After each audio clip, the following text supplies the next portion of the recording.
Meu filho me expulsou de casa como se eu fosse um estranho pedindo esmola na porta.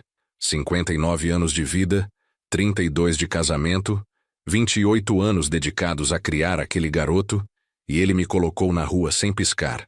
No dia seguinte, procurando documentos antigos para conseguir um albergue, encontrei um cartão bancário da minha falecida esposa Marina, escondido numa caixa de fotos. Mãos tremendo, fui até o caixa eletrônico mais próximo. Quando o saldo apareceu na tela, minhas pernas fraquejaram. 12.473.000 reais. Tive que me apoiar na parede para não cair ali mesmo. Mas antes de continuarmos, confira se você já está inscrito no canal e escreva nos comentários de onde você está assistindo este vídeo. Vou precisar voltar 3 meses antes para que você entenda como cheguei até aquele momento. Tudo começou numa manhã de terça-feira, quando acordei com uma dor no peito que não era apenas física. Era aniversário de 2 anos da morte de Marina, minha esposa, e a casa parecia mais vazia do que nunca. Levantei da cama que compartilhamos por 3 décadas e olhei para o lado vazio, ainda esperando ver o rosto dela na luz da manhã. Marina tinha sido tudo para mim. Conheci ela quando eu tinha 27 anos num ponto de ônibus na Avenida Paulista. Ela estava voltando da faculdade de pedagogia, eu voltava do meu trabalho como operador de empilhadeira, num depósito no Brás. Nossos olhos se cruzaram quando ela deixou cair uma pasta cheia de trabalhos, e eu me abaixei para ajudá-la a recolher as folhas que voavam com o vento. Casamos 6 meses depois, numa cerimônia simples na igreja do bairro, com churrasco na casa dos meus pais em Osasco. Bruno nasceu 1 ano depois, e Marina deixou a carreira de professora para cuidar dele em tempo integral. Nunca reclamou. Nunca me fez sentir culpado por não ganhar o suficiente para termos uma empregada. Ela dizia que criar o filho era privilégio dela, não obrigação. Eu trabalhava duro naqueles anos. Saía de casa às 5 da manhã, pegava 2 ônibus até o Brás, trabalhava 10 horas movendo cargas pesadas e voltava para casa às 8 da noite. Nos finais de semana, fazia bicos de pedreiro ou pintor para complementar a renda. Marina esticava cada centavo como ninguém, costurava as próprias roupas, fazia pão em casa, transformava sobras em refeições deliciosas. Bruno cresceu com tudo que podíamos dar. Não eram coisas caras, mas eram dadas com amor. Escola particular não dava para pagar, mas Marina o ajudava com as lições todo santo dia. Videogame novo não tinha como comprar, mas eu consertei um usado que achei no lixo, e vi os olhos dele brilharem como se fosse Natal. Roupas de marca eram raras, mas Marina costurava tão bem que os colegas dele perguntavam onde ela comprava. Quando Bruno fez 15 anos, comecei a notar mudanças. Ele ficava irritado quando contávamos histórias sobre os tempos difíceis. Reclamava que os amigos tinham celulares melhores. Pedia marcas específicas de tênis que custavam mais que meu salário mensal. Marina ficava preocupada, mas eu achava que era apenas fase de adolescente. As coisas melhoraram quando ele entrou na faculdade. Conseguiu uma bolsa parcial em administração numa universidade particular da Zona Oeste. Eu fazia horas extras para pagar a outra metade. Marina voltou a dar aulas particulares de reforço para ajudar. Bruno parecia mais focado, mais maduro. Dizia que ia se formar e mudar nossas vidas. E mudou, mas não da forma que imaginávamos. No 3º ano da faculdade, Bruno começou um estágio numa empresa de consultoria empresarial na Faria Lima. O salário era apenas um auxílio transporte melhorado, mas ele voltava para casa falando de um mundo que eu não conhecia. Reuniões em salas com vista para a cidade. Almoços em restaurantes onde um prato custava o que eu gastava de mercado numa semana. Colegas que dirigiam carros importados e viajavam para fora nas férias. Foi quando ele conheceu Patrícia. Ela era filha de um dos sócios da empresa. Estava fazendo mestrado em Nova York, mas tinha voltado para passar o verão em São Paulo. Bruno ficou completamente deslumbrado. Começou a chegar tarde em casa, sempre com desculpas sobre eventos da empresa ou reuniões que se estendiam. Mas eu via nos olhos dele aquele brilho de quem está apaixonado. Marina percebeu antes de mim que algo estava errado. Uma mãe sempre sabe. Ela notou que Bruno começou a evitar comer em casa, sempre dizendo que já tinha jantado. Notou que ele parou de nos contar sobre o dia dele. Notou que ele ficava constrangido quando Patrícia ligava, e nós estávamos por perto. A ficha caiu na noite em que Bruno nos convidou para jantar num restaurante. Não era aniversário de ninguém, não era nenhuma data especial. Marina vestiu o melhor vestido que tinha. Eu coloquei a camisa social que usava em casamentos. Bruno passou para nos buscar num Uber, o que já era estranho. Ele sempre pegava ônibus. O restaurante ficava nos jardins, num daqueles lugares com nome em francês e cardápio sem preço. Patrícia já estava lá quando chegamos. Linda, impecavelmente vestida, com aquele sotaque paulistano carregado que as pessoas ricas cultivam como distintivo social. Ela foi educada, sorriu para nós, mas seus olhos não sorriam. Aqueles olhos cinzentos nos avaliavam como quem examina mercadoria numa vitrine. O jantar foi constrangedor do início ao fim. Patrícia falava sobre lugares que nunca visitaríamos, pessoas que nunca conheceríamos, experiências que estavam a anos-luz da nossa realidade. Bruno ria de todas as piadas dela, concordava com todas as opiniões dela e praticamente nos ignorava. Marina segurou minha mão por baixo da mesa quando percebeu que eu estava ficando nervoso. Quando a conta chegou, Bruno insistiu em pagar. Eu vi o valor quando ele abriu a carteira. R$ 480, quase metade do meu salário mensal num jantar de 2 horas. Senti um nó na garganta, mas não disse nada. No Uber de volta, Marina chorou baixinho. Ela sabia, antes mesmo de Bruno falar, que estávamos perdendo nosso filho. 2 semanas depois, Bruno apareceu em casa com um anúncio. Ele e Patrícia estavam namorando oficialmente. Os pais dela tinham adorado ele e queriam nos conhecer. Ia ter um jantar na casa deles no Morumbi no sábado seguinte. Marina ficou em pânico. Não tínhamos roupa adequada para conhecer gente daquele nível social. Ela passou a semana toda costurando um vestido novo para ela, e eu peguei emprestado um blazer do meu cunhado. A casa dos pais de Patrícia era um sobrado imenso num condomínio fechado. Tinha garagem para 6 carros, jardim com piscina e uma sala de estar maior que nossa casa inteira. O pai dela, Maurício, era sócio fundador da empresa de consultoria. A mãe, Verônica, era decoradora de interiores. Eles foram cordiais, mas distantes. O tipo de cordialidade gelada que gente rica usa com quem considera inferior. O jantar foi servido por 2 empregadas uniformizadas. Maurício falou sobre mercado financeiro, sobre investimentos, sobre a economia americana. Verônica falou sobre a última viagem deles para a Europa, sobre arte contemporânea, sobre a reforma que estavam fazendo numa casa de praia em Angra. Marina e eu praticamente não falamos. Não tínhamos nada a contribuir para aquelas conversas. No caminho de volta, no ônibus lotado às 11 da noite, Marina desabafou. Disse que tinha vergonha, não de quem éramos, mas de ver nosso filho com vergonha de nós.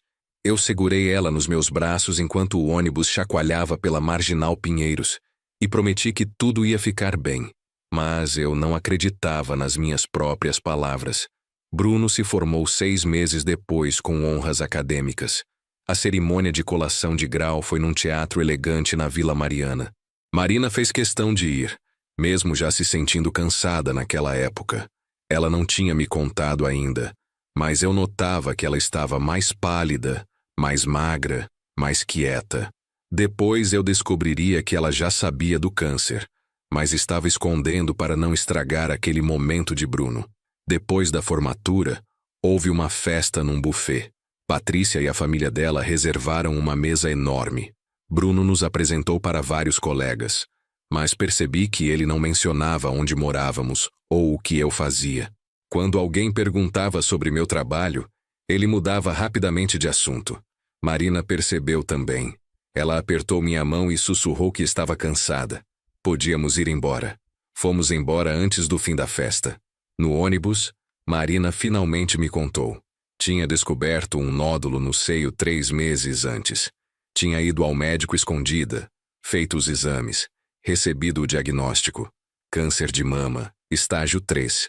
Ia precisar de cirurgia, quimioterapia, radioterapia. Ela tinha guardado o segredo porque não queria que Bruno desistisse dos estudos por causa dela. Meu mundo desabou naquele ônibus. Segurei Marina nos meus braços e chorei como não chorava desde que meu pai tinha morrido. Ela me consolou, dizendo que ia ficar bem, que íamos superar juntos como sempre superamos tudo. Mas seus olhos diziam outra coisa. Seus olhos já sabiam que o tempo estava se esgotando. Contamos para Bruno 3 dias depois. Chamamos ele para jantar em casa. Eu tinha feito o macarrão à bolonhesa que ele adorava quando criança. Marina tinha assado um bolo de chocolate. Queríamos que fosse um momento especial, antes de dar a notícia difícil. Bruno chegou atrasado, claramente irritado por ter que vir. Patrícia tinha planejado um jantar com amigos dela e ele teve que desmarcar.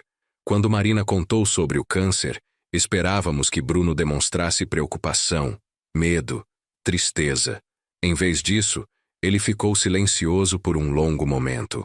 Então perguntou quanto ia custar o tratamento.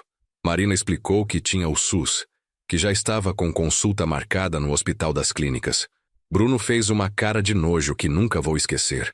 Ele disse que não podia deixar a mãe se tratar no sistema público. Disse que ia falar com o pai de Patrícia sobre planos de saúde privados.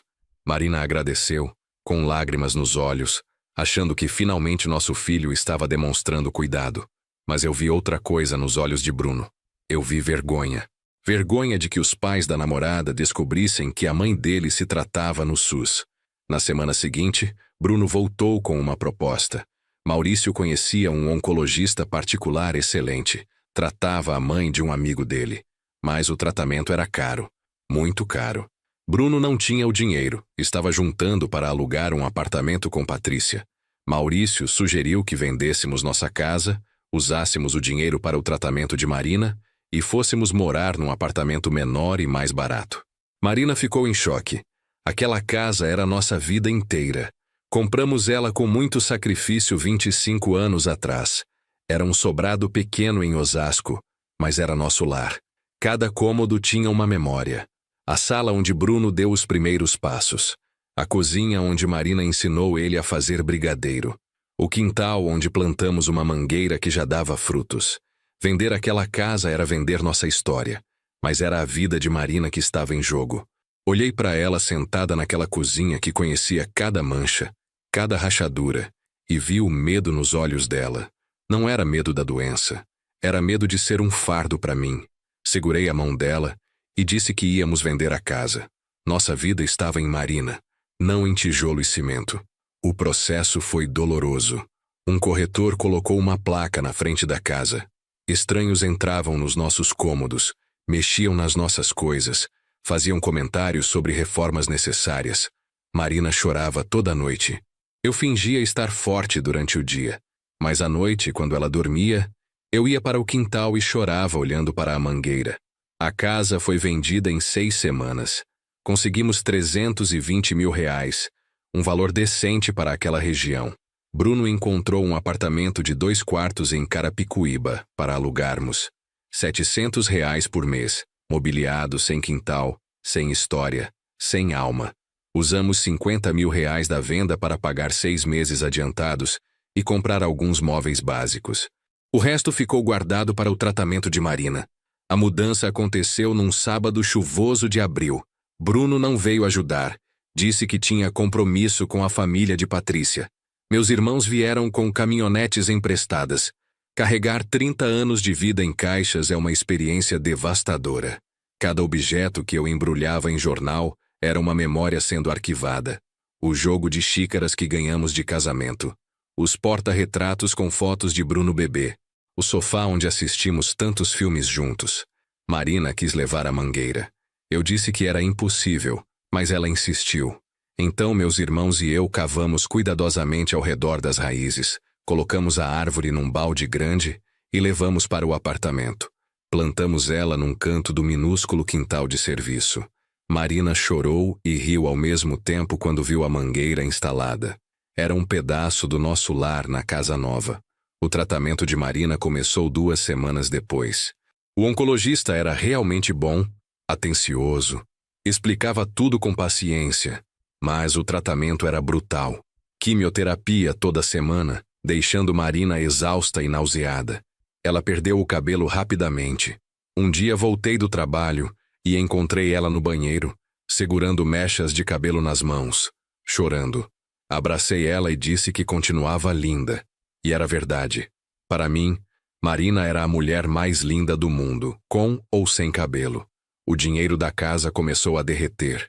Consultas, exames, medicamentos, remédios para os efeitos colaterais da químio. Bruno visitava às vezes sempre apressado, sempre com desculpas para não ficar muito tempo.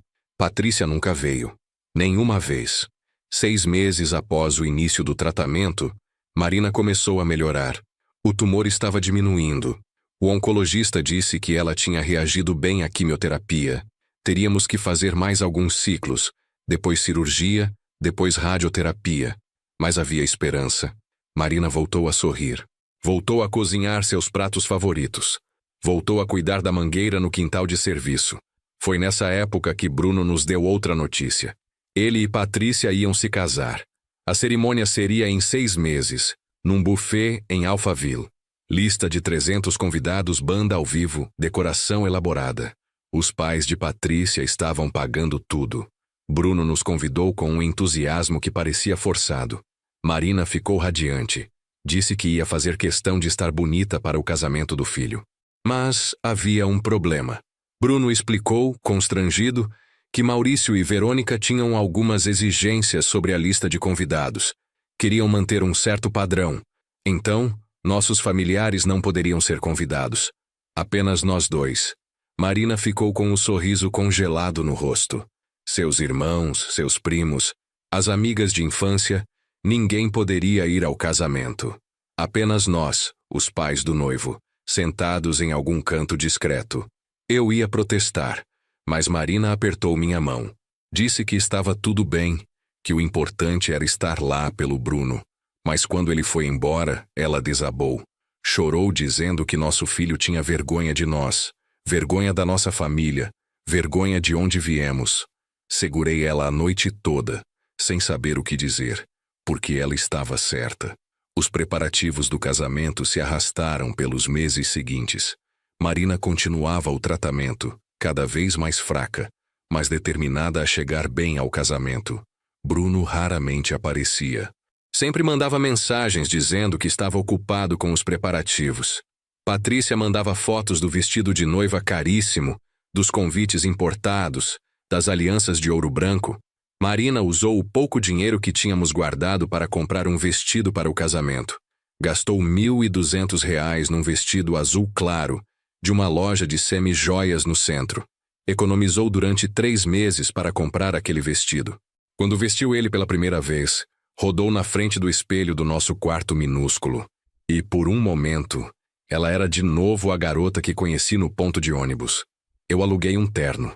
Não tinha dinheiro para comprar. R$ 150 por 3 dias.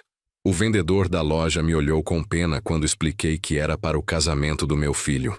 Me deu um desconto de R$ 20 sem eu pedir. Pequenos gestos de bondade doem mais que a crueldade quando você está por baixo. Uma semana antes do casamento, Marina teve uma crise. Desmaiou no banheiro enquanto tomava banho. Chamei a ambulância, fomos para o hospital. Os médicos fizeram exames e a notícia foi devastadora. O câncer tinha voltado. Tinha se espalhado para os pulmões. O tratamento não tinha funcionado tão bem quanto pensávamos. Ela teria que fazer quimioterapia ainda mais agressiva. Ligamos para Bruno do hospital. Ele não atendeu. Mandamos mensagem. Ele respondeu 5 horas depois dizendo que estava no meio de uma reunião com o buffet e ligaria mais tarde. Nunca ligou. Marina passou 3 dias internada. Bruno não apareceu no hospital. Nem uma vez. Mandou flores. Rosas amarelas, caras de floricultura chique. As enfermeiras acharam lindo. Eu joguei as flores no lixo quando Marina dormiu. Quando Marina teve alta, 3 dias antes do casamento, ela estava muito fraca. O oncologista sugeriu que não fosse à cerimônia. Ela se recusou. Disse que tinha esperado a vida inteira para ver o filho casar. Não ia perder aquele momento. Tomou todos os remédios que o médico receitou, descansou os 3 dias e no sábado do casamento, levantou determinada. Ajudei Marina a vestir o vestido azul. Ela tinha emagrecido tanto que o vestido ficou folgado. Improvisamos com alfinetes de segurança escondidos por dentro. Ela colocou a peruca que tínhamos comprado, uma parecida com o cabelo dela antes da químio. Passou batom cor-de-rosa, o mesmo tom que usava quando éramos jovens. Quando olhou no espelho, sorriu. Estava linda, apesar de tudo. O buffet em Alphaville era exatamente o que eu imaginava. Luxuoso, ostensivo, exagerado. Lustres de cristal, flores importadas, mesas com toalhas de linho. Os convidados eram todos do mundo de Patrícia. Empresários, herdeiros, gente com sobrenomes importantes. Marina e eu chegamos de Uber. Gastamos R$ 80 na corrida. Dinheiro que fazia falta. Mas era o casamento do nosso filho. Bruno nos recebeu na entrada, visivelmente nervoso. Nos levou rapidamente para uma mesa no canto do salão, longe do palco, longe da mesa principal, longe de tudo. Na mesa estavam outros convidados claramente deslocados. O contador da empresa do pai de Patrícia com a esposa. Um primo distante da família dela. Pessoas que precisavam estar ali por obrigação, mas que ninguém queria muito por perto. A cerimônia foi bonita, vou admitir. Patrícia estava deslumbrante no vestido de renda francesa. Bruno estava elegante no smoking sob medida. Eles trocaram alianças sob um arco de flores brancas. Marina chorou segurando minha mão. Eu também chorei, mas não só de alegria. Chorei porque meu filho estava se casando e mal olhou para nós durante a cerimônia inteira. O jantar foi servido. Comida sofisticada que mal reconheci. Marina mal tocou no prato. Ela estava com náusea, efeito da medicação. Eu comi por obrigação, cada garfada parecendo areia na minha garganta. Os outros convidados da nossa mesa tentavam puxar conversa, mas logo desistiam. Era óbvio que estávamos todos ali apenas para preencher espaço. Os discursos começaram. O pai de Patrícia falou sobre os planos do casal, sobre o apartamento que tinham comprado para eles nos jardins, sobre a viagem de lua de mel para a Europa. Maurício fez piadas que só os convidados ricos entenderam. Falou sobre valores, sobre família, sobre legados. Nunca mencionou que o noivo tinha paz. Era como se Bruno tivesse nascido já adulto, já rico, já parte daquele mundo. Esperávamos que Bruno nos chamasse para alguma foto oficial, algum momento de reconhecimento. Não fomos chamados. Vi quando o fotógrafo fez as fotos da família. Maurício, Verônica e Patrícia posando com Bruno. Depois os avós de Patrícia. Depois os tios dela. Nós ficamos sentados na nossa mesa no canto, invisíveis. Marina começou a passar mal durante a festa. Suor frio, respiração curta. Pedi a uma garçonete para avisar Bruno. Ela voltou dizendo que ele estava ocupado com os convidados importantes e viria assim que possível. Esperamos meia hora. Bruno não veio. Decidi que era hora de ir embora. Ajudei Marina a levantar, pegamos nossas coisas e saímos discretamente. Ninguém notou nossa saída. Ou se notou, não se importou. Esperamos 20 minutos até conseguir um Uber. Marina desmaiou no meu colo no banco de trás. O motorista perguntou se devíamos ir para o hospital. Eu disse que sim. Fomos direto para o pronto-socorro. Marina passou a noite internada novamente. Desidratação severa, pressão baixa, efeitos colaterais dos remédios. Liguei para Bruno da sala de espera do hospital.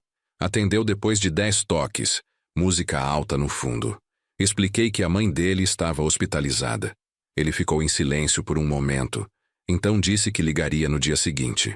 A lua de mel estava programada para começar em 2 dias. Ele não poderia ir ao hospital agora. Desligou antes que eu pudesse responder.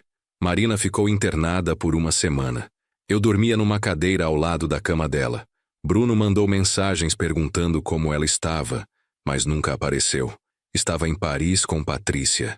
Mandava fotos da Torre Eiffel, do Louvre, de restaurantes elegantes.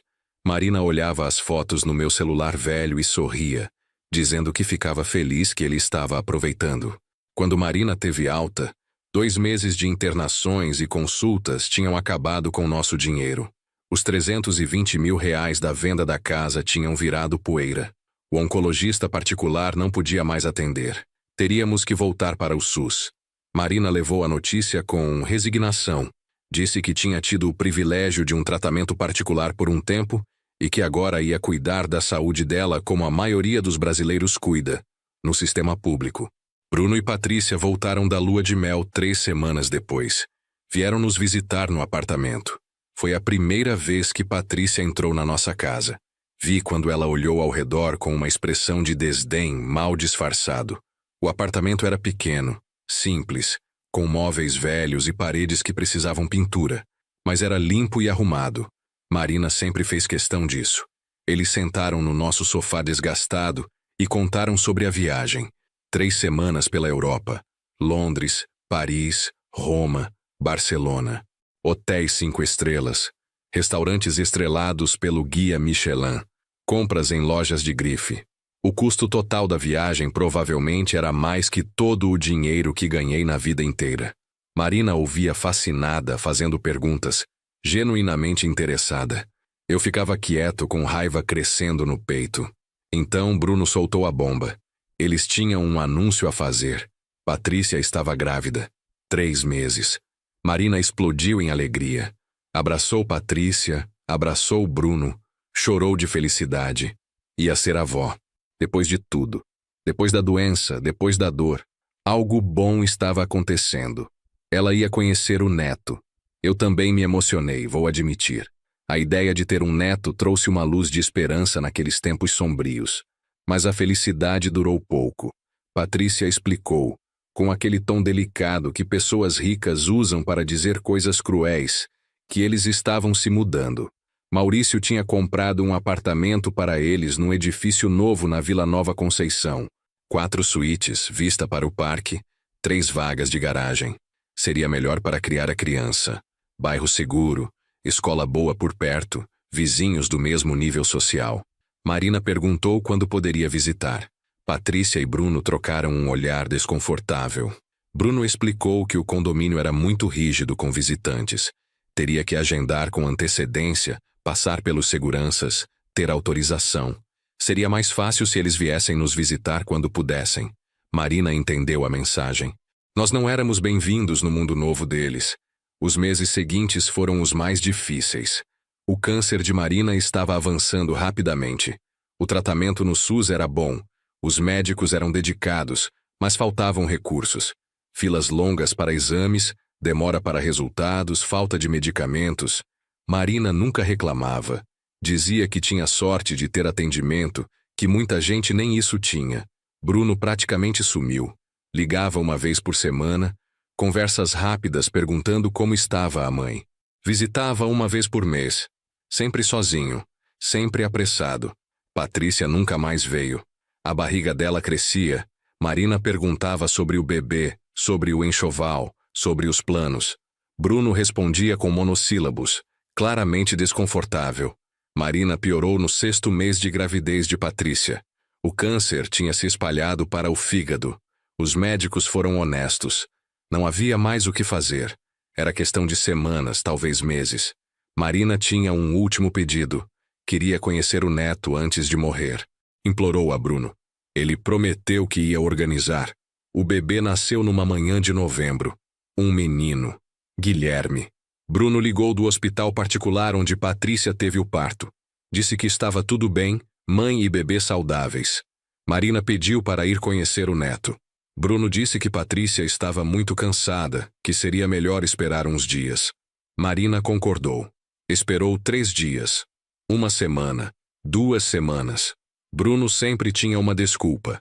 Marina estava morrendo. Eu vi a vida escorrendo dela como areia numa ampulheta. Ela não comia mais. Só tomava água e remédios para a dor.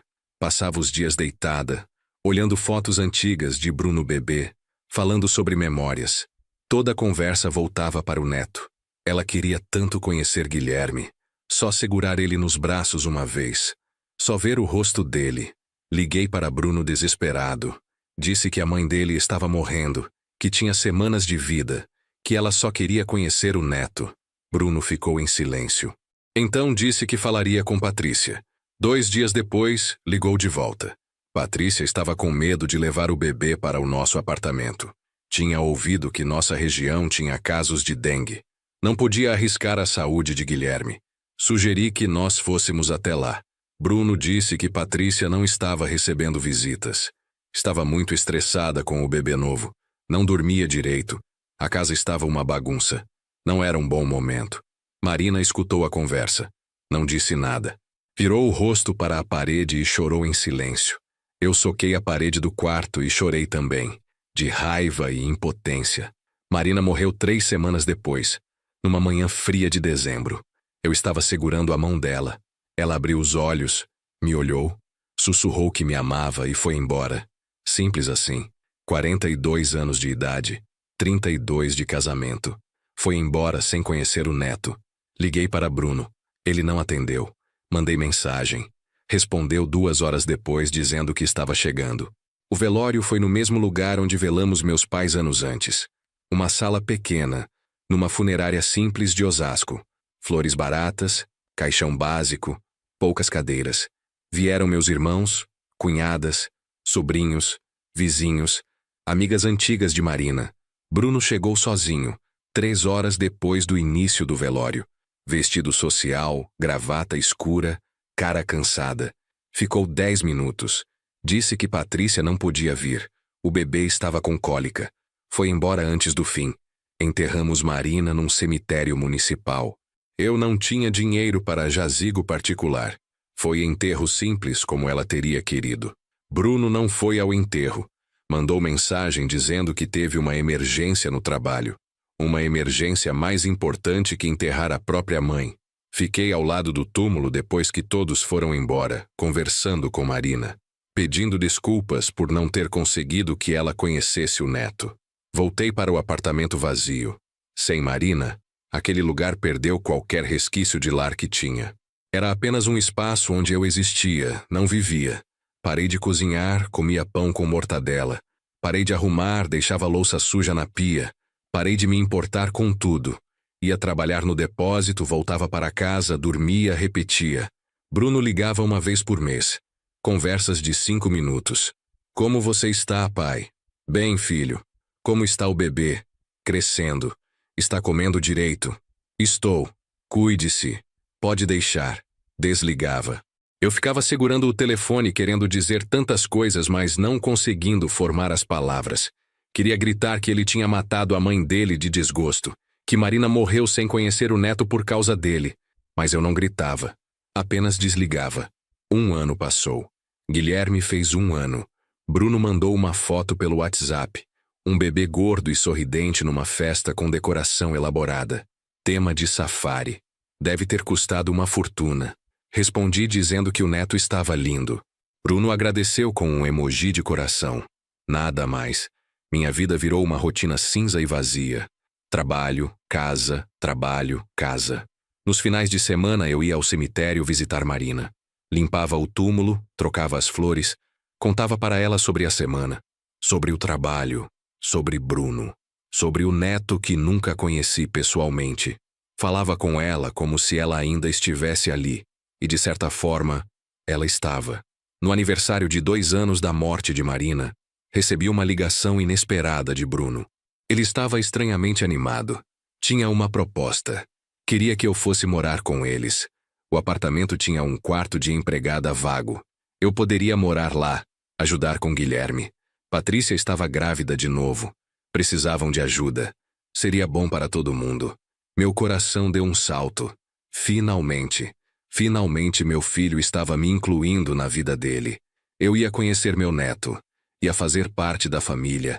Ia ter um propósito de novo. Aceitei imediatamente. Bruno disse que mandaria um caminhão na semana seguinte para buscar minhas coisas.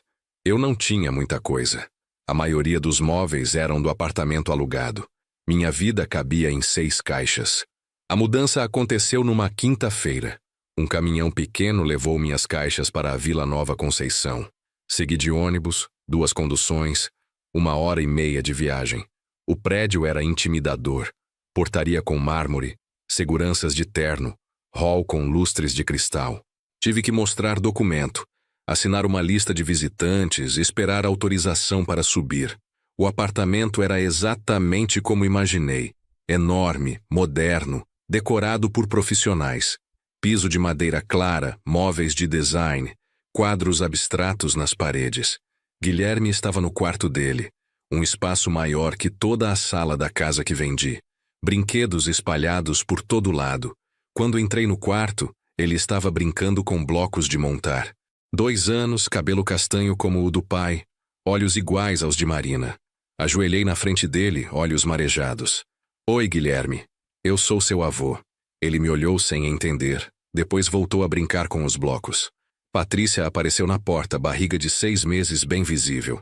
Disse que Guilherme era tímido com estranhos, mas logo ia se acostumar. Estranho. Era assim que meu neto me via. Um estranho. Patrícia me levou até o quarto de empregada. Um cubículo de 2 metros por 3. Cama de solteiro, armário pequeno, banheiro minúsculo. A janela dava para o poço de ventilação. Nem luz natural entrava direito. Ela explicou as regras. Eu era responsável por limpar o apartamento, lavar louça, fazer compras, cuidar de Guilherme quando ela e Bruno estivessem ocupados. Em troca, tinha teto e comida. Comecei a entender que não era um convite familiar. Era uma contratação. Eu era o empregado não remunerado, o zelador da família. Mas engoli o orgulho. Pelo menos estava perto do meu neto. Pelo menos tinha uma chance de fazer parte da vida dele. Marina teria querido assim. A rotina começou no dia seguinte. Acordar às 6 da manhã, preparar café para Bruno antes dele sair para o trabalho. Dar café da manhã para Guilherme, trocar ele, brincar com ele enquanto Patrícia dormia até às 10. Limpar a casa, lavar louça, fazer almoço. À tarde, levar Guilherme no parque do condomínio.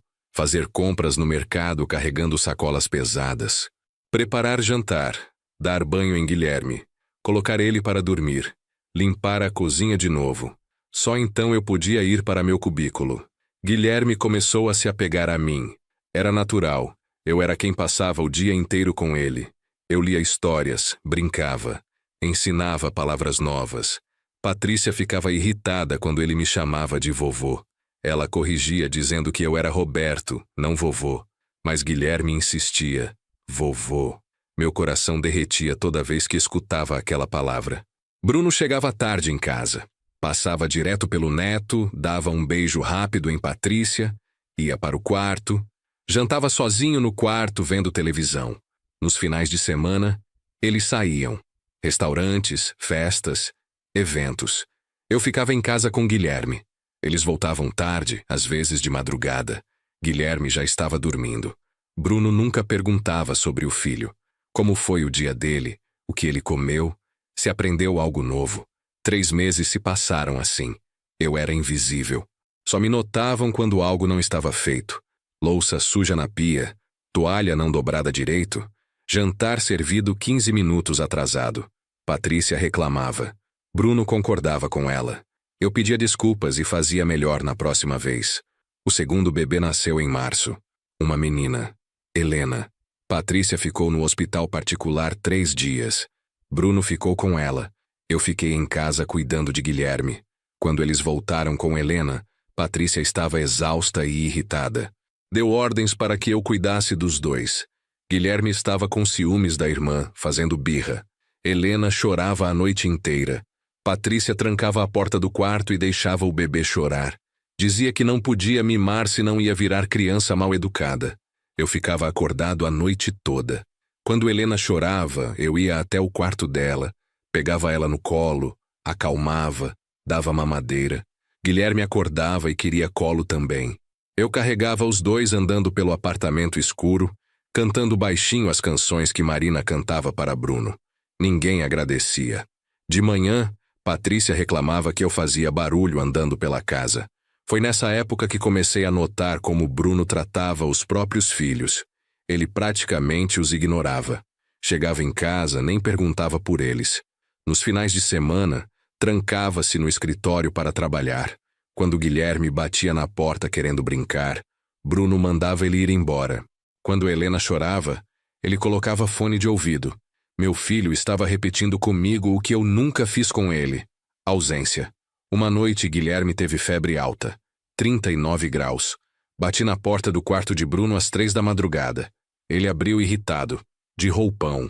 Disse que eu devia dar remédio e deixar ele dormir. Patrícia gritou do quarto perguntando por que eu os estava acordando. Expliquei sobre a febre. Ela disse que era só dar dipirona e parar de exagerar. Fiquei a noite toda com Guilherme. A febre subiu para 40 graus. Ele tremia, delirava. Bati na porta deles de novo às 5 da manhã. Bruno abriu furioso. Disse que se eu os acordasse mais uma vez, ia ter problemas. Falei que precisávamos levar Guilherme ao médico. Ele disse que consultório de pediatra só abre às 9. Esperar. Voltou para o quarto, bateu a porta na minha cara. Às 7 da manhã, Guilherme começou a convulsionar. Entrei no quarto de Bruno sem bater. Gritei que íamos ao hospital agora. Bruno finalmente levantou. Fomos de carro para o pronto-socorro. Guilherme foi internado com infecção grave. Passou 3 dias no hospital. Eu fiquei com ele o tempo todo. Bruno ia uma vez por dia. Ficava 10 minutos. Ia embora. Patrícia não foi nem uma vez. Disse que não podia deixar Helena sozinha. Quando Guilherme teve alta, voltamos para o apartamento. Patrícia me chamou para uma conversa. Disse que eu tinha exagerado, que não era nada tão grave assim, que eu estava mimando demais as crianças, dando colo demais, fazendo eles ficarem dependentes, que eu precisava estabelecer limites. Fiquei calado. Dentro de mim, algo quebrou. Percebi que Marina tinha razão desde sempre. Nós tínhamos perdido nosso filho há muito tempo. As coisas pioraram depois disso. Patrícia começou a inventar tarefas impossíveis. Limpar o apartamento inteiro em 2 horas. Preparar jantar para 12 pessoas com 1 hora de antecedência. Cuidar das crianças, lavar toda a roupa, fazer compras, tudo no mesmo dia. Quando eu não conseguia, ela reclamava com Bruno. Ele concordava com ela. Sempre. Um dia, depois de 6 meses morando com eles, estava no parquinho do condomínio com Guilherme. Ele estava no balanço, rindo, gritando mais alto. Vovô, mais alto! Uma senhora sentada no banco ao lado comentou que era lindo ver um avô tão dedicado. Concordei, coração aquecendo. Ela perguntou se eu morava no prédio. Expliquei que morava com meu filho. Ela pareceu surpresa. Disse que não sabia que o casal do apartamento 507 tinha parentes morando com eles. Conversamos mais um pouco. Ela era síndica do prédio. Conhecia todos os moradores. Comentou, casual, que o casal era muito festeiro. Sempre recebendo gente, sempre viajando, sempre aparecendo na coluna social do jornal local. Disse também que os seguranças comentavam sobre brigas, gritos tarde da noite. Uma vez a polícia foi chamada por perturbação do sossego. Aquela conversa me deixou pensativo. Que vida era aquela? Aparência de perfeição por fora, caos por dentro. Bruno tinha tudo que dinheiro podia comprar, mas não tinha paz, não tinha amor verdadeiro na casa dele. As crianças eram criadas por mim, não pelos pais. O casamento dele era uma vitrine vazia. Naquela noite, Bruno chegou em casa às 11. Estava bêbado. Patrícia também. Tinham ido num bar com clientes dele. Bruno tropeçou na sala. Derrubou um vaso. Patrícia gritou comigo para limpar. Limpei em silêncio. Cacos de vidro misturados com água e flores. Bruno se sentou no sofá, me observando limpar. Então, do nada, começou a falar. Disse que estava cansado. Cansado de trabalhar tanto. Cansado de Patrícia reclamando que ele não ganhava dinheiro suficiente. Cansado de ter que impressionar os pais dela. Cansado de fingir que era alguém que não era. Disse que às vezes sentia falta da época em que éramos pobres, mas éramos felizes. Olhou para mim com olhos vermelhos e perguntou: por que eu não consigo ser feliz, pai? Parei de limpar. Olhei para meu filho, bêbado e quebrado no sofá caro do apartamento caro. Porque você escolheu aparência em vez de essência, Bruno. Você escolheu impressionar em vez de ser verdadeiro. Você escolheu dinheiro em vez de amor. Ele ficou em silêncio. Então levantou cambaleante e foi para o quarto. No dia seguinte, agiu como se a conversa nunca tivesse acontecido. As semanas seguintes foram tensas. Patrícia estava cada vez mais irritada. Reclamava de tudo. Das crianças fazendo barulho. De Bruno não ganhando dinheiro suficiente. De mim não fazendo as tarefas direito. Um dia, ela explodiu. Gritou que eu era um peso morto na casa. Que comia a comida deles. Usava a água deles. O espaço deles. Que estava ali de favor e devia ser mais grato. Fiquei calado. Guilherme, que tinha 3 anos agora, começou a chorar. Ele não entendia por que a mãe estava gritando com o vovô. Tentou me abraçar. Patrícia o puxou pelo braço com força. Disse para ele ir para o quarto. Guilherme chorou mais alto. Patrícia deu um tapa nele. Não foi forte, mas foi um tapa. Em meu neto. Algo em mim rompeu. Levantei, peguei Guilherme no colo, afastei ele de Patrícia. Disse que nunca mais ela encostaria a mão nele dessa forma. Ela riu na minha cara. Disse que eu não tinha autoridade nenhuma, que não era nada naquela casa, que ela criava os filhos dela como quisesse. Guilherme se agarrou no meu pescoço chorando. Bruno chegou no meio da discussão. Patrícia contou a versão dela. Disse que eu tinha avançado nela, que tinha desrespeitado ela na frente do filho. Bruno olhou para mim, esperando explicação. Contei o que realmente aconteceu. Ele ficou em silêncio. Então escolheu acreditar na esposa. Disse que eu estava exagerando, que Patrícia nunca machucaria as crianças, que eu estava causando problemas. Naquela noite, deitado no meu cubículo, tomei uma decisão. Não podia mais ficar ali. Estava sendo humilhado diariamente. Mas pior, estava assistindo meu filho se tornar um homem que eu não reconhecia. Estava assistindo meus netos serem criados sem amor. E eu não podia fazer nada para mudar isso. No dia seguinte, começaria a procurar um lugar para morar. Mas o destino tinha outros planos. 2 dias depois, numa manhã de sábado, Bruno me chamou na sala. Patrícia estava ao lado dele, cara de satisfação. Ele disse que precisávamos conversar. Meu coração gelou. Eu sabia o que vinha. Patrícia começou. Disse que não estava funcionando ter eu morando com eles. Que estava causando atritos no casamento. Que as crianças estavam ficando muito dependentes de mim e isso não era saudável. Bruno concordou. Disse que era melhor para todo mundo se eu procurasse outro lugar para morar. Que eles precisavam de privacidade.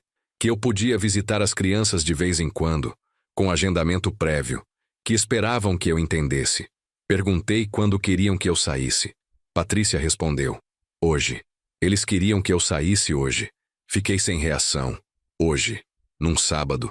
Sem aviso prévio. Para onde eu iria? Não tinha mais o apartamento em Carapicuíba. Tinha devolvido quando vim morar com eles. Não tinha dinheiro guardado. Não recebia salário. Bruno disse que isso não era problema dele. Eu sempre dava um jeito. Sempre sobrevivia. Eu ia dar um jeito de novo. Guilherme entrou na sala nesse momento. Viu as malas que Patrícia já tinha feito com minhas roupas. Perguntou se eu ia viajar. Ajoelhei na frente dele, olhos cheios de lágrimas. Disse que o vovô tinha que ir embora, mas que amava muito ele. Ele começou a chorar, se agarrou em mim. Patrícia o afastou. Disse que chega de drama, que ele ia esquecer em uma semana. Peguei minhas 2 malas. Tudo que restou de 59 anos de vida. Olhei para Bruno uma última vez. Você é igualzinho a ela, filho. Frio, calculista, egoísta. Sua mãe morreu sem conhecer o neto por sua causa. Agora você está expulsando seu pai da mesma forma. Espero que você consiga viver com isso. Saí do apartamento sem olhar para trás. O choro de Guilherme ecoava pelo corredor. Desci pelo elevador com as 2 malas. O porteiro me olhou com pena. Perguntou se eu precisava de táxi. Não tinha dinheiro para táxi. Saí andando pela rua, sem saber para onde ir. 59 anos, sem casa, sem dinheiro, sem família. Sentei num banco de praça e chorei. Chorei como não chorava desde o funeral de Marina. Chorei pela vida que tinha, pela esposa que perdi, pelo filho que me abandonou. Um morador de rua se aproximou, perguntou se eu estava bem. Ironicamente, um morador de rua demonstrando mais humanidade que meu próprio filho. Disse que estava procurando um lugar para ficar. Ele indicou um albergue municipal 3 bairros dali. Andei 2 horas carregando as malas. Meus braços doíam, minhas costas doíam, minha alma doía. O albergue estava cheio. Fila enorme de pessoas na mesma situação que eu. Famílias inteiras. Idosos, jovens, todos invisíveis para a sociedade. Esperei 4 horas. Quando finalmente chegou minha vez, a assistente social foi gentil. Pediu documentos. Eu tinha RG e CPF. Perguntou se eu tinha alguma renda. Não tinha. Ela suspirou. Disse que o albergue estava lotado, mas que ia tentar encaixar. Conseguiu uma vaga num quarto coletivo. 12 beliches, 24 homens dividindo um espaço do tamanho da sala de Bruno. O banheiro era compartilhado. Chuveiro com água fria. Comida servida em horários rígidos. regras estritas, mas era um teto. Era melhor que a rua. Coloquei minhas malas embaixo do beliche que me deram e deitei olhando para o colchão de cima. Como cheguei aqui? Trabalhei a vida inteira. Criei um filho. Fui um bom marido, um bom pai, um bom avô, e agora estava num albergue, dormindo ao lado de estranhos, sem nada. Pensei em Marina. O que ela diria se visse onde terminei? Ela ficaria com o coração partido. Mas talvez ela também diria que eu sobrevivi antes. Sobreviveria de novo. Na manhã seguinte acordei com o barulho dos outros moradores se preparando. Tomei banho frio rápido, não havia privacidade. Vesti a roupa menos amassada que tinha. Fui procurar emprego. Com 59 anos, sem especialização, sem contatos, as opções eram limitadas. Tentei supermercados, padarias, lanchonetes. Ninguém estava contratando. Passei a semana inteira procurando. Nada. As pessoas olhavam meu RG, viam minha idade, diziam que iam me ligar. Nunca ligavam. À noite voltava para o albergue derrotado. Comia a janta institucional. Deitava no beliche. Tentava dormir ignorando os roncos, as conversas, o cheiro de 2 dúzia de homens num espaço pequeno. No domingo fui visitar Marina no cemitério. Peguei 3 ônibus. Gastei o pouco dinheiro que tinha para comprar flores baratas numa banca. Cheguei no túmulo dela e desabei. Contei tudo. A expulsão. O albergue. A dificuldade de encontrar trabalho. Chorei dizendo que tinha falhado. Falhado com ela, com Bruno, comigo mesmo. O silêncio do cemitério foi minha única resposta. Voltando para o albergue, passei pela casa onde morávamos em Osasco. A casa que vendemos para pagar o tratamento de Marina. Estava pintada de outra cor. Tinha um carro novo na garagem. Crianças diferentes brincando no quintal. Nossa mangueira tinha sido cortada. No lugar, plantaram palmeiras ornamentais. Olhei para aquela casa que guardava 30 anos de memórias e senti uma dor física no peito. De volta ao albergue, a assistente social me chamou.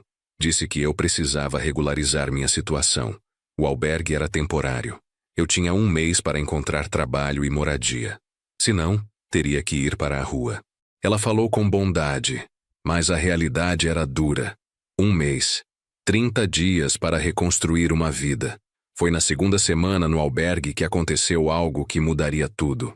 Estava organizando minhas poucas coisas quando encontrei, no fundo da mala, uma caixa de sapatos velha. Dentro dela, cartas de Marina, fotos antigas. E, no fundo, um envelope que não reconheci. Abri.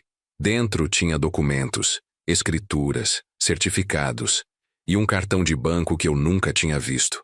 O cartão estava em nome de Marina Helena Medeiros. A data de validade era 2027. Ainda válido. Mas Marina tinha morrido 2 anos atrás. Como ela tinha um cartão ativo? Olhei os documentos com mais atenção. Eram papéis de investimentos. Uma empresa chamada Participações Aurora Limitada. Ações. Cotas. Termos que eu não entendia completamente. Havia uma carta manuscrita de Marina no fundo do envelope. Reconheci a letra dela imediatamente. Mãos tremendo, comecei a ler. Meu amado Roberto, se você está lendo isso, significa que parti e você encontrou meu segredo. Perdoe-me por nunca ter contado.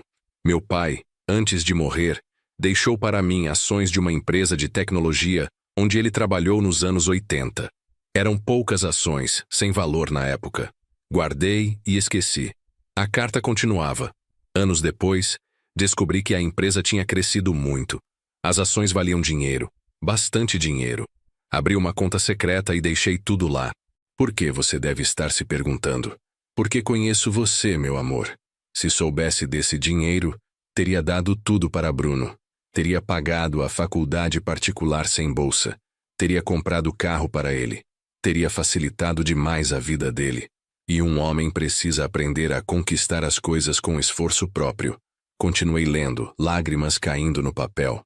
Este dinheiro é para você, para quando você realmente precisar, para quando estiver sozinho, sem mim, sem ninguém. Use para viver com dignidade. Use para ser feliz. Use para si mesmo, não para nosso filho. Ele fez escolhas. Precisa viver com as consequências. Você merece descanso. Merece paz. Merece alegria. Eu te amo para sempre. Marina. Segurei a carta contra o peito e chorei. Marina, minha Marina. Mesmo depois de morta, ainda cuidava de mim. Olhei para o cartão bancário. Será que ainda funcionava? Será que realmente tinha dinheiro lá? Ou era algum engano, alguma esperança falsa? Só havia um jeito de descobrir. Precisava ir a um caixa eletrônico. Na manhã seguinte, saí do albergue com o cartão no bolso. Meu coração batia tão forte que doía.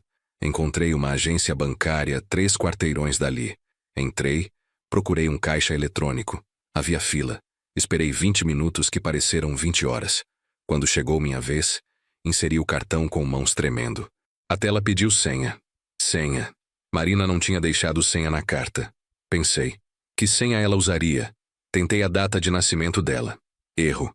Tentei a data do nosso casamento. Erro. Mais um erro e o cartão seria bloqueado. Respirei fundo.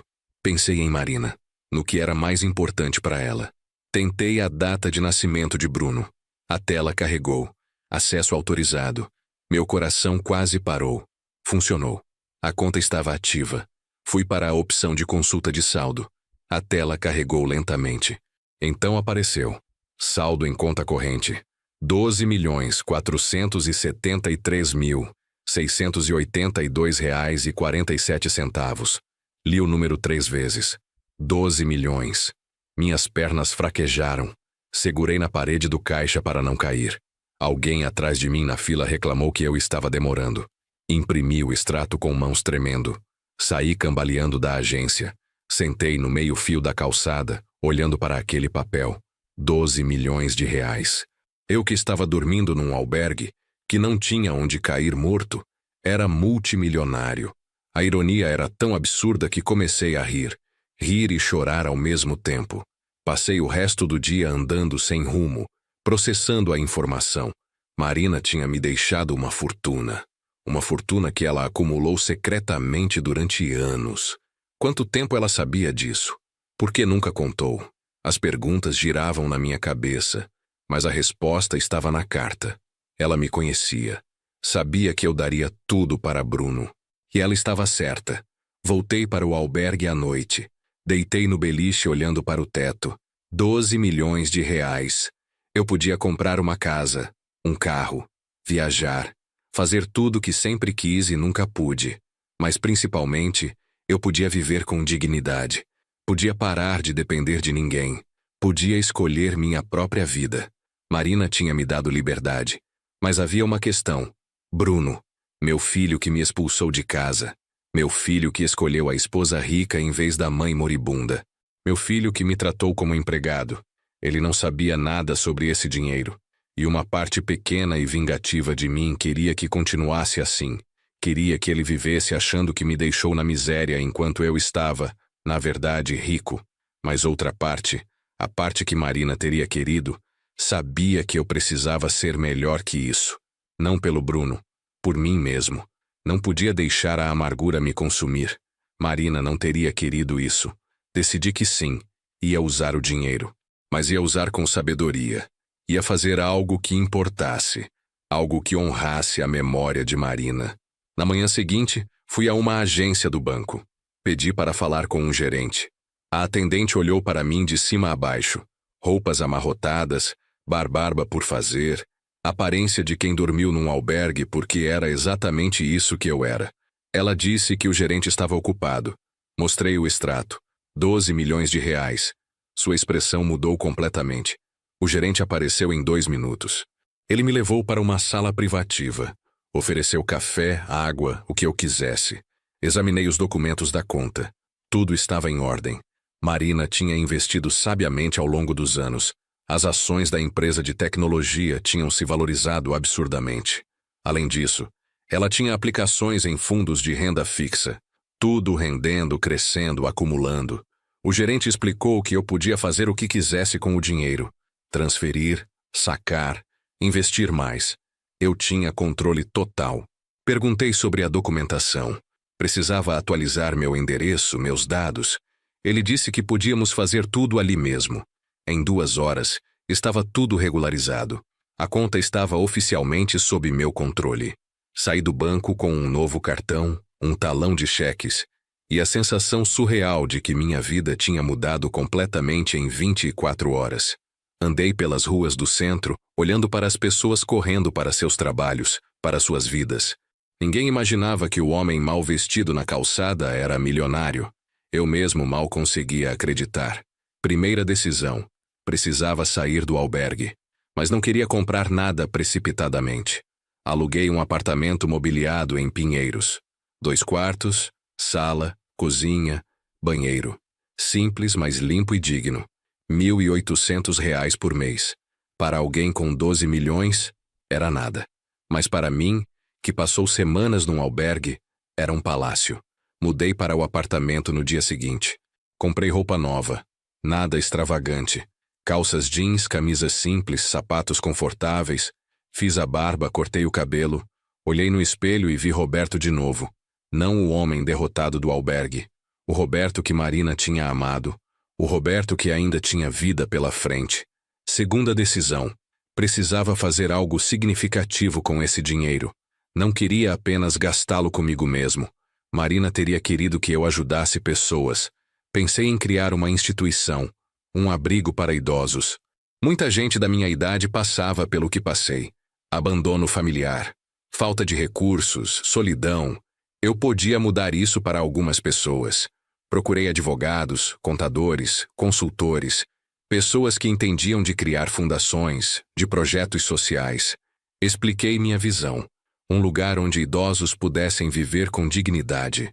Não um asilo triste e abandonado, mas uma casa, com quartos individuais, atividades, cuidados médicos, respeito.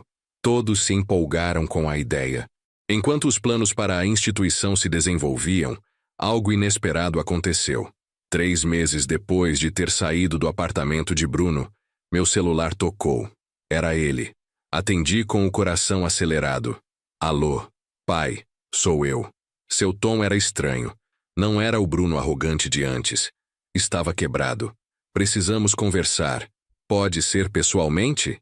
Marcamos num café em Pinheiros, perto do meu apartamento novo. Cheguei 10 minutos adiantado. Bruno chegou 15 minutos atrasado. Quando o vi entrar, notei mudanças. Estava mais magro, olheiras profundas, roupa amarrotada. Ele me viu, hesitou, depois se aproximou. Sentou na frente de mim sem saber onde colocar as mãos. Ficamos em silêncio por um longo momento. Então Bruno começou a falar. Pai, eu estraguei tudo. Patrícia pediu o divórcio, quer a guarda total das crianças. Está pedindo pensão de R$ 15.000 por mês. Eu não tenho. Fui demitido. A empresa do pai dela me demitiu 3 semanas depois da separação. Estou desempregado. Vou perder o apartamento. Vou perder meus filhos. Olhei para meu filho desmoronando na minha frente. Parte de mim sentia satisfação. Justiça poética. Ele estava experimentando a dor que causou. Mas outra parte, a parte que ainda era pai, sentia compaixão. Não importava o que ele fez. Ainda era meu filho. Mas eu não ia mais ser o pai que resolvia tudo. Era hora de Bruno aprender. Bruno continuou. Eu mereço tudo isso, pai. Sei que mereço. Tratei você mal. Tratei a mãe mal. Tratei todo mundo mal. Fui um idiota arrogante que achou que dinheiro era tudo. Agora estou perdendo tudo. E percebo que nunca tive nada de verdadeiro. Ele olhou para mim com olhos vermelhos. Me perdoa. 3 palavras. Me perdoa. As mesmas palavras que eu quis ouvir quando ele me expulsou. Quando ele não foi ao enterro da mãe. Quando ele escolheu a esposa rica em vez de nós. Agora, quebrado, ele finalmente perguntava. Respirei fundo. Bruno, perdão não é algo que se dá de graça. É algo que se conquista. Você magoou muita gente, principalmente sua mãe. Ela morreu sem conhecer os netos por sua causa. Ele começou a chorar. Eu sei e vivo com essa culpa todo dia. Vejo Guilherme e Helena e penso no quanto a vovó deles teria amado conhecê-los. Penso em como você criou eles sozinho, enquanto eu e Patrícia saíamos. Você foi mais pai para eles do que eu fui. Suas palavras eram sinceras. Eu ouvia a dor genuína, mas ainda não era suficiente. Então contei minha história dos últimos 3 meses. O albergue, A procura por emprego, a solidão, a dor. Vi a vergonha crescer no rosto dele a cada palavra. Quando terminei, ele estava destruído. Pai, eu te coloquei num albergue. Eu te joguei na rua como se você fosse lixo. Como eu pude fazer isso? Como eu me tornei essa pessoa? Escolhas, Bruno. Você fez escolhas. Escolheu impressionar em vez de ser verdadeiro. Escolheu dinheiro em vez de amor. Escolheu aparência em vez de caráter. Agora está vivendo as consequências. Ele cobriu o rosto com as mãos. O que eu faço agora? Como eu conserto isso? Não sei se você consegue consertar, filho, mas pode começar a ser uma pessoa melhor. Pode começar a ser o pai que seus filhos merecem. Bruno levantou o rosto.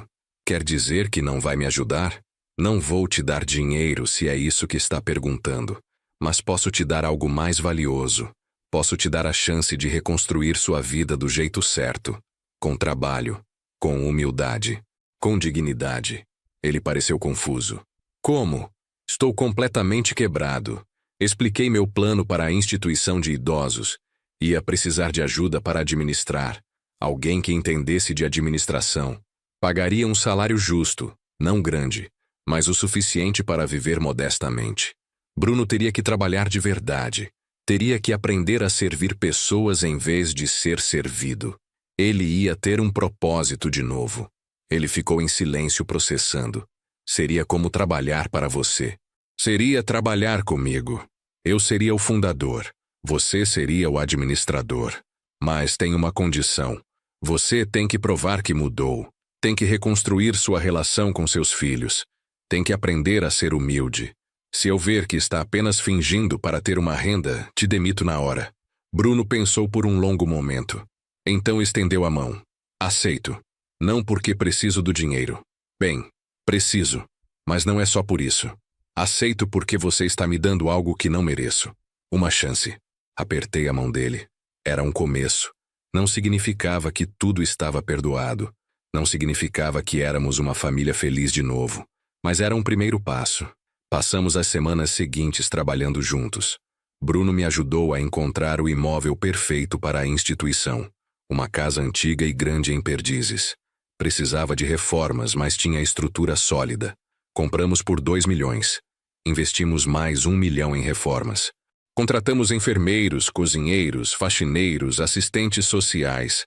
Pessoas dedicadas que queriam fazer diferença. Batizamos a instituição de Residência Marina Medeiros, em homenagem à mulher que tornou tudo possível. No dia da inauguração, chorei. Chorei porque Marina estaria orgulhosa. Chorei porque transformamos dor em propósito. Chorei porque finalmente tinha paz. Bruno também chorou. Pela mãe que perdeu, pela vida que desperdiçou, pelas escolhas que fez. A instituição começou recebendo 10 idosos. Pessoas que tinham sido abandonadas por famílias. Pessoas que viviam em condições precárias. Pessoas como eu quase fui. Demos a eles quartos dignos, comida boa, atividades. Principalmente, demos respeito. Ver seus rostos acendendo com esperança justificou cada centavo investido. Bruno se mudou para um apartamento pequeno em Santa Cecília. Aluguel barato, mobília simples. Trabalhava duro na residência marina. Chegava cedo, saía tarde.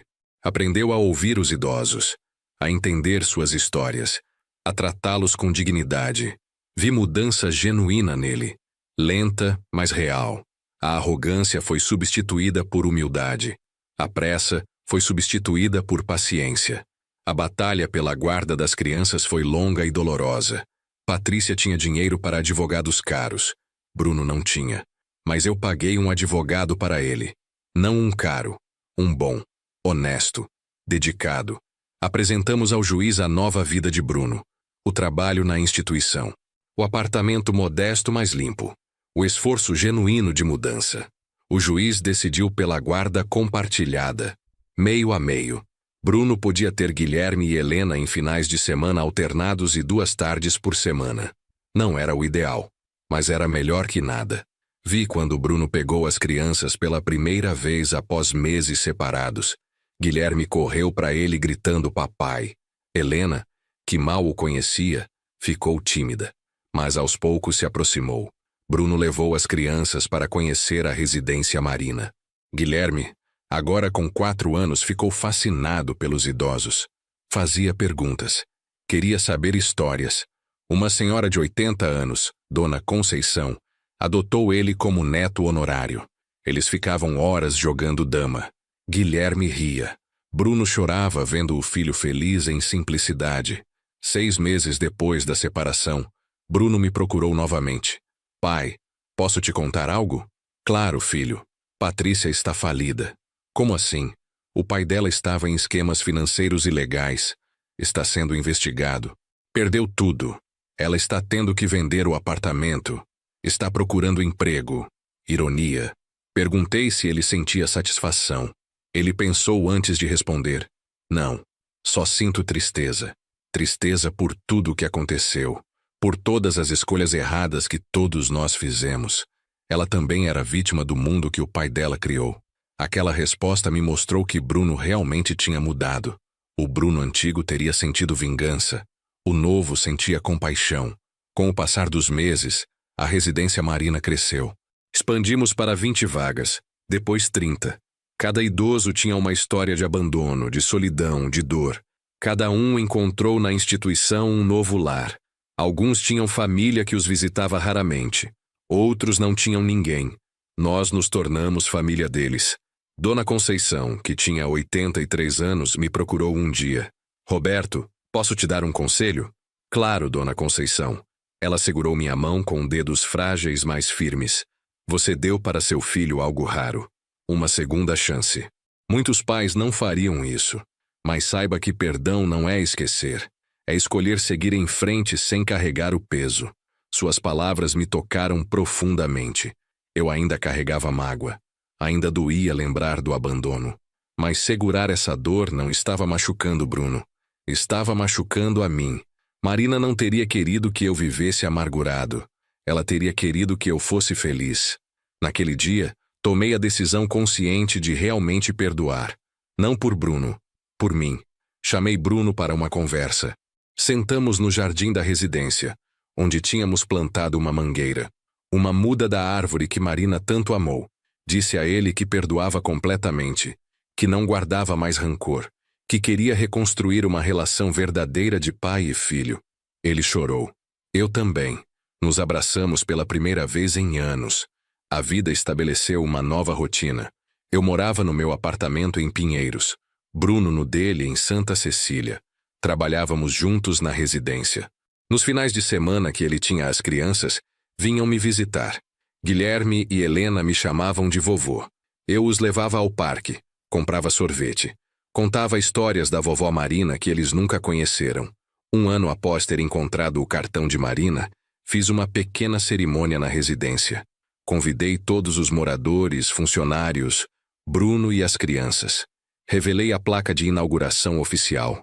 Residência Marina Medeiros. Fundada em memória de Marina Helena Silva Medeiros. Uma mulher que ensinou que verdadeira riqueza está em amor, não em dinheiro.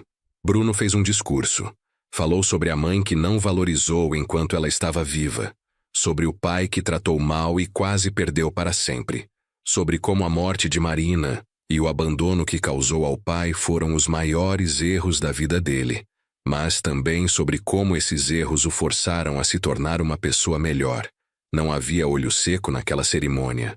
Guilherme, com 5 anos agora, perguntou: Vovô, por que a vovó Marina não está aqui? Ajoelhei ao lado dele. Ela está, meu amor. Está em cada canto desta casa. Está em cada pessoa que ajudamos. Está em cada sorriso de alguém que encontrou um novo lar. A vovó sempre está conosco. Ele pareceu satisfeito com a resposta. Me abraçou forte. Eu te amo, vovô. Aquelas 3 palavras valiam mais que 12 milhões de reais. Valiam mais que qualquer coisa no mundo. Eu te amo, vovô. Palavras que Marina nunca ouviu de um neto. Mas eu tinha a bênção de ouvir. E ia me certificar de que Guilherme e Helena crescessem conhecendo a história da avó deles. Sabendo do sacrifício dela.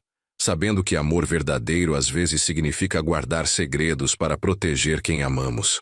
2 anos após a inauguração da residência, recebemos um reconhecimento da prefeitura.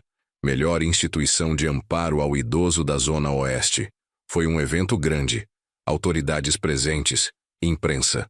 Bruno estava ao meu lado quando recebemos a placa. O prefeito fez um discurso sobre responsabilidade social, sobre como cidadãos particulares podiam fazer diferença. Após o evento, um repórter me entrevistou. Senhor Roberto, o que o motivou a criar esta instituição? Olhei para a câmera. Fui quase um morador de rua. Fui abandonado pela família. Fui invisível para a sociedade. Minha falecida esposa me deixou recursos para reconstruir minha vida.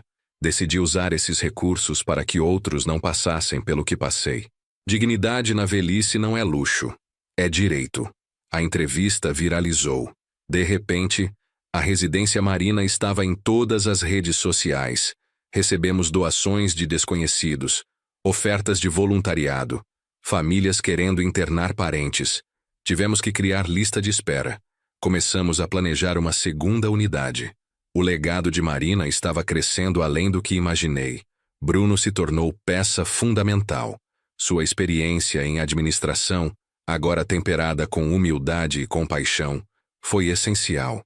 Ele gerenciava funcionários com respeito, resolvia problemas com criatividade, tratava os idosos como família. Todos o amavam. Eu via Marina nele nesses momentos. A bondade que ela sempre teve, ele estava finalmente desenvolvendo. 3 anos após a separação, Bruno conheceu alguém novo. Fernanda, enfermeira da residência. Simples, gentil, trabalhadora. Ela cresceu em família humilde em Itaquera, estudou em escola pública, pagou a faculdade trabalhando. Exatamente o oposto de Patrícia. Quando Bruno me apresentou ela, vi nos olhos dele algo que nunca vi com Patrícia. Amor genuíno, não paixão baseada em status. Amor de verdade. Fernanda tratava Guilherme e Helena com carinho maternal. Não tentava substituir a mãe deles, mas oferecia algo que Patrícia nunca ofereceu. A atenção genuína. As crianças floresceram.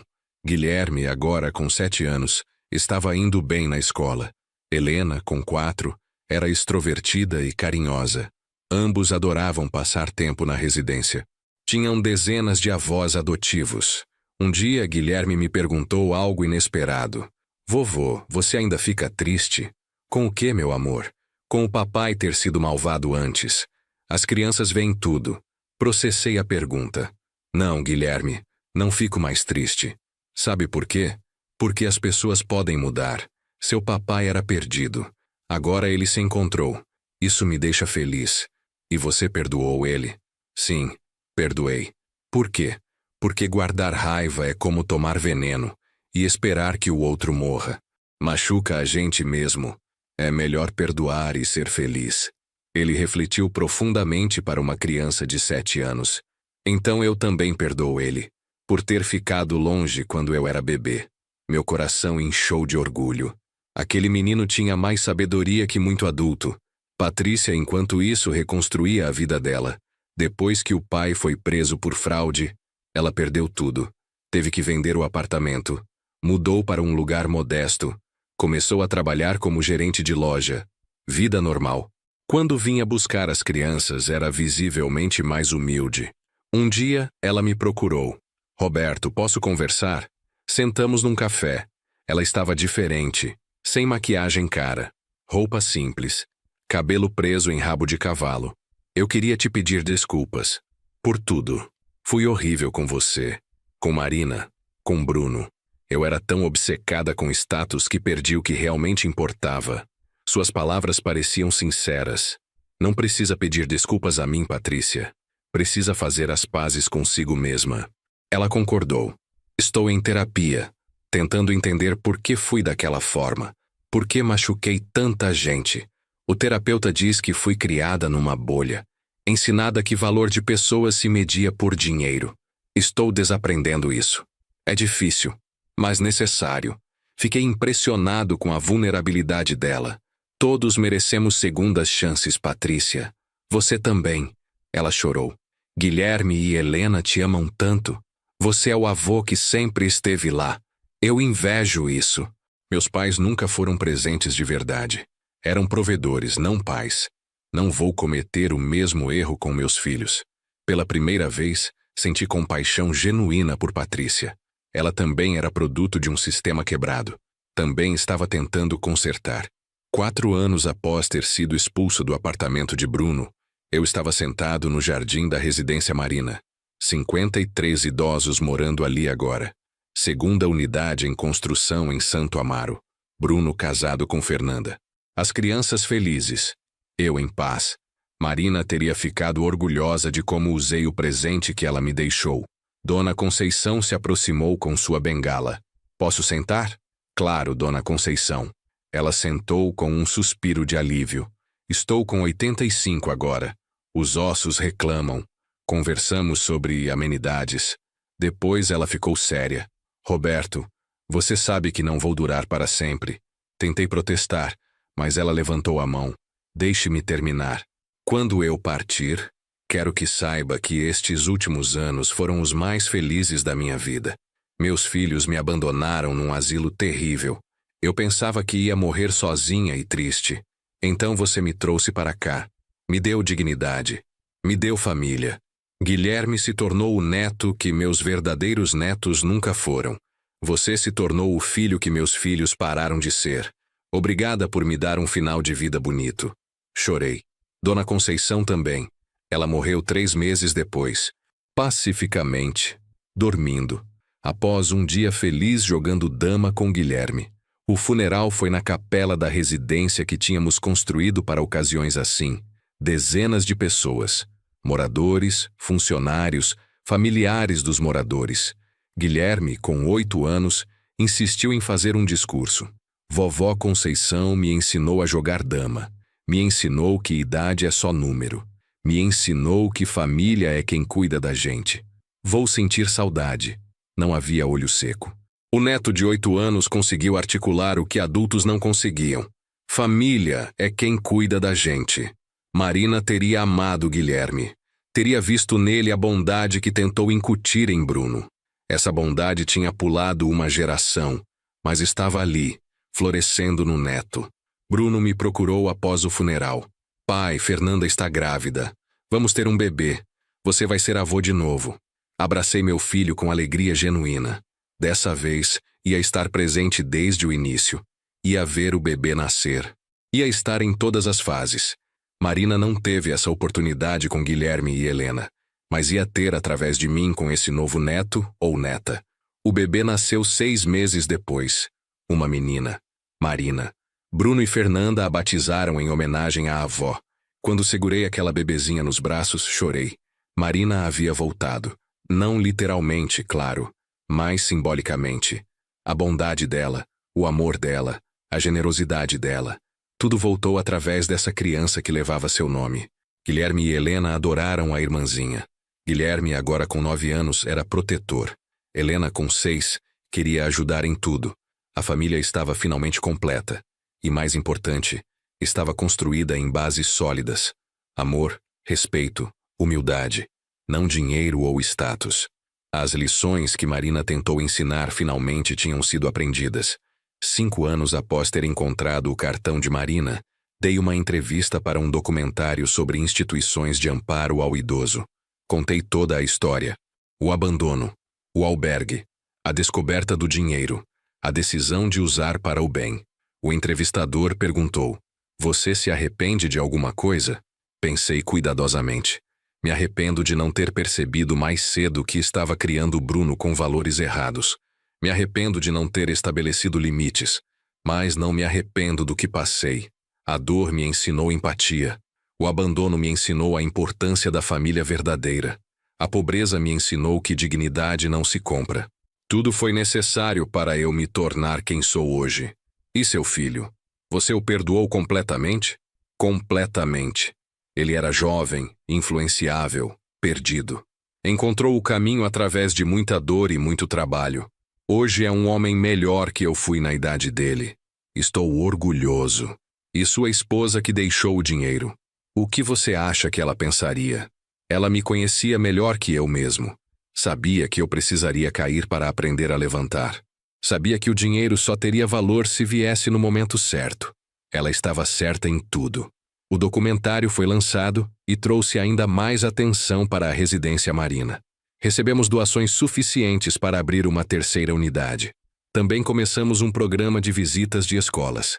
Crianças vinham conhecer os idosos, ouvir histórias, aprender sobre respeito aos mais velhos.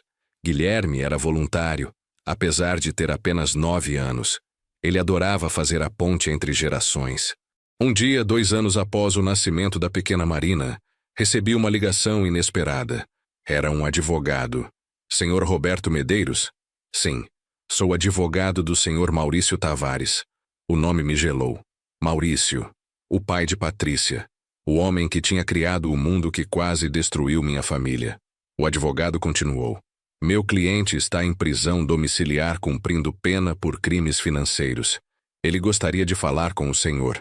Pessoalmente. É sobre algo importante. Hesitei. Parte de mim queria recusar. Aquele homem representava tudo que eu desprezava. Mas a curiosidade venceu. Aceitei o encontro. Fui até a cobertura onde Maurício cumpria prisão domiciliar. A cobertura, mesmo confiscada pela justiça, ainda era luxuosa. Maurício estava visivelmente envelhecido. Cabelos brancos, rosto marcado, tornozeleira eletrônica no pé. Ele me recebeu com educação tensa. Roberto, obrigado por vir. Sentei-me mantendo distância. O que quer, Maurício? Ele suspirou. Quero me desculpar. Pelos anos que tratei você e Marina com desdém. Por ter criado minha filha com valores tão distorcidos. Por ter contribuído para a destruição da sua família. Fiquei surpreso com a honestidade. Prisão te deixou reflexivo. Ele riu amargamente. Prisão te tira tudo. Status, dinheiro, liberdade. Você fica sozinho com seus pensamentos. E eu percebi que construí minha vida inteira em mentiras. Fraudes financeiras eram apenas parte. A maior fraude foi fingir que dinheiro comprava felicidade. Nunca comprou. Eu nunca fui feliz. Olhei para aquele homem poderoso, agora reduzido, sentado numa cobertura que não era mais sua. Preso, sozinho, falido. Por que está me contando isso? Porque você teve o que sempre quis e nunca consegui. Uma família de verdade. Amor verdadeiro. Vi Patrícia me visitando. Ela mudou. Está feliz sendo pessoa comum. Trabalha, cuida dos filhos, é humilde. A prisão a libertou da vida falsa que eu criei. E você quer o quê? Perdão? Ele pensou. Não mereço perdão. Mas gostaria de sua opinião. Estou escrevendo minhas memórias. Um livro sobre como a ambição pode corromper. Sobre como valores distorcidos destroem famílias. Queria incluir sua história. Com sua permissão. Sua história de queda e reconstrução. É poderosa. Pode ajudar outros a não cometerem meus erros. Fiquei em silêncio processando. Minha história num livro. Exposta. Vulnerável. Mas talvez útil. Talvez pudesse ajudar outras pessoas. Outras famílias. Marina teria querido isso. Posso pensar? Claro, não tenho pressa. Tenho mais 5 anos de prisão pela frente. Tempo é tudo que tenho. Saí daquela cobertura confuso, mas também pensativo. Conversei com Bruno sobre o pedido. Ele reagiu melhor que esperava. Pai, se nossa dor pode virar lição para outros, vale a pena compartilhar. Não tenho vergonha do que fui. Tenho orgulho de quem me tornei. Se o livro ajudar uma pessoa a não cometer meus erros, já valeu. Decidi aceitar. Participei de várias entrevistas com Maurício. Contei tudo. Os detalhes dolorosos. O abandono. O albergue. Marina. O dinheiro. A reconstrução. O livro foi lançado 1 ano depois. Do topo ao fundo. Uma história de ambição, queda e redenção. Foi sucesso. Entrou para a lista de mais vendidos. Maurício doou todos os lucros para a residência marina. Disse que era o mínimo que podia fazer para começar a reparar os danos que causou. O dinheiro permitiu acelerar os planos da terceira unidade e começar uma quarta. Com a exposição do livro, recebi centenas de mensagens. Pessoas contando histórias similares. Filhos que abandonaram pais. Pais que se sentiram invisíveis. Idosos que viviam em solidão. Muitos pediam conselhos. Como perdoar? Como reconstruir? Comecei a responder pessoalmente. Virou quase um trabalho em tempo integral. Bruno sugeriu criar um grupo de apoio. Assim nasceu o projeto Reconstruindo Laços. Reuniões semanais na residência marina. Famílias em conflito. Pais e filhos afastados. Idosos solitários. Todos sentavam em círculo e compartilhavam histórias. Eu mediava, não como especialista, como alguém que viveu e superou. A primeira reunião teve 8 pessoas. Em 6 meses, eram 50. Tivemos que abrir novos grupos. Guilherme, agora com 10 anos, começou a participar. Ele era a voz das crianças. Explicava como se sentia quando os pais brigavam. Como era confuso ter 2 casas. Como ele aprendeu que família imperfeita ainda é família. Sua sinceridade desarmava os adultos. Muitas reconciliações começaram com ele dizendo: "Vocês são pais. Sejam amigos também." Simples assim. Helena, com 7 anos, tinha outra abordagem. Ela desenhava. Durante as reuniões, sentava no canto com lápis de cor e desenhava as pessoas presentes. Depois presenteava os desenhos. Um pai distante recebeu um desenho dele abraçando o filho. Chorou. Disse que não abraçava o filho há anos. Foi para casa e abraçou. Helena estava curando famílias com desenhos. A pequena Marina, com 3 anos, era a mascote. Circulava pelas reuniões distribuindo abraços. Sentava no colo de idosos tristes. Sorria para pessoas chorando.